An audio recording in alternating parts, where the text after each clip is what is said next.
ठुल में नींगर ऐं नींगरी खे कारें जो इल्ज़ाम ॾियण जो इंकशाफ़ कयो वियो आहे। कारें इल्ज़ाम हेठि आयल नींगरी जे वारसनि पारां एहतिजाज कयो वियो। कार्रवाई जी घुर कई वई। ठुल भरिसां मीरपुर ॿोड़ो थाणे जी हद ॻोठ हाजी शेरल ख़ान ॿोड़ो जे रहवासी ग़ुलाम हसन ॿोड़ो पंहिंजी घरवारी फ़हमीदा ऐं पुट ग़ुलाम शबीर ॿोड़ो सां गॾिजी ठुल प्रेस क्लब पहुची एहतिजाज कंदे ॿुधायो आहे त मुंहिंजी 12 वरनि जी नींगर निहाल ॿोड़ो सां कूड़ो कारें जो इल्ज़ाम मड़ियो आहे।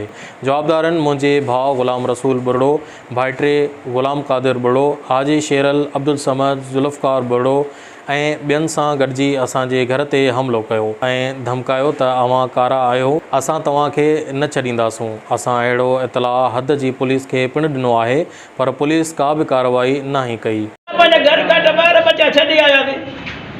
असांखे इहो तंग कयो विड़िया ने ताईं ॿारनि खे धका असांखे धका असांजा लटा फाटे वरी एनसी कटाई वरी कारूं ते ॾिनी अथऊं। हर ख़बर बर वक्त ख़बर ॾिसंदा रहो न्यूज़ लाइन 1।